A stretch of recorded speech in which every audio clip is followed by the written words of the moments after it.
শোনো, এই ভিডিওটা স্কিপ করার আগে একটা কথা ভেবে দেখো। আজ যদি তুমি হাল ছেড়ে দাও, কাল যখন অন্য কেউ তোমার স্বপ্নটা বাস্তব করবে, তখন তুমি কি নিজেকে ক্ষমা করতে পারবে? 1 মিনিট থামো, কারণ এই কথাগুলো হয়তো তোমার জীবনের মোড় ঘুরিয়ে দিতে পারে। কেউ কিন্তু বলেনি জীবন সহজ হবে, কেউ বলেনি চেষ্টা করলেই সব ঠিক হয়ে যাবে। জীবন আসলে খুব নির্দয়। এটা তোমাকে বারবার নামাবে, বারবার প্রশ্ন করবে, তুই আসলেই পারবি তো? তুমি হয়তো আজ এমন একটা জায়গায় দাঁড়িয়ে আছো যেখানে মনে হচ্ছে সব চেষ্টা বৃথা। কেউ বুঝছে না, কেউ পাশে নেই, কেউ গুরুত্ব দিচ্ছে না। রাতের বেলা মাথার ভেতর হাজারটা প্রশ্ন ঘোরে।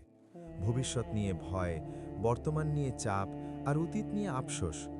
তুমি ভাবো, আমার সাথেই কেন এমন হয়? আমি কেন পিছিয়ে? আমি কি সত্যিই কিছু পারবো? আর এই প্রশ্নগুলোই ধীরে ধীরে তোমাকে ভেতর থেকে ভেঙে দেয়। সবচেয়ে কষ্টের বিষয় জানো কি? তুমি লড়াই করছো, কিন্তু কেউ সেটা দেখছে না। তুমি চেষ্টা করছো, কিন্তু কেউ বাহবা দিচ্ছে না। এই জায়গাতেই বেশিরভাগ মানুষ হাল ছেড়ে দেয়। কিন্তু ঠিক এখানেই একটা কথা বুঝতে পারলে সব কিছু বদলাতে শুরু করে। জীবনে সবচেয়ে বড় যুদ্ধটা কারো সাথে না, নিজের সাথে। যেদিন তুমি বুঝবে সবাই হাত ধরে এগিয়ে দেবে না, সেদিনই তুমি হাঁটা শিখবে। যেদিন তুমি মানবে ভালো সময় আসবে না, তৈরি করতে হয়, সেদিন থেকেই তুমি বদলাতে শুরু করবে। তোমার কষ্টটা কোনো শাস্তি না, এটা প্রস্তুতি, তোমাকে শক্ত বানানোর ট্রেনিং। যদি আজ কেউ বিশ্বাস না করে, ঠিক আছে। যদি আজ কেউ পাশে না থাকে, ঠিক আছে। নিজে নিজের পাশে দাঁড়াও। একটা কথা মনে রেখো, হার মানা মানে কষ্ট শেষ না, হার মানা মানে সম্ভাবনা শেষ। সবাই একসাথে পৌঁছায় না, কারো সময় লাগে, কারো রাস্তা লম্বা হয়। তুমি দেরিতে শুরু করছো, এটা সমস্যা না। থেমে যাচ্ছ, এটাই সমস্যা।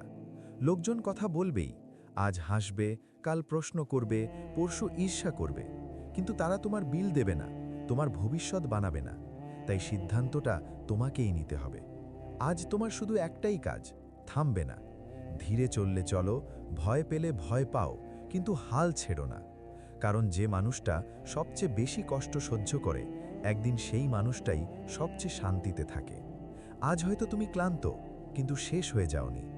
নিজেকে বলো, আমি এখনো খেলায় আছি। একদিন এই সময়টার দিকে তাকিয়ে তুমি নিজেই বলবে, ভাগ্যিস সেদিন হার মানিনি। এই কথাগুলো যদি তোমার ভিতরে একটু হলেও সাহস জাগায়, ভিডিওটায় একটা লাইক দিয়ে সাপোর্ট দাও।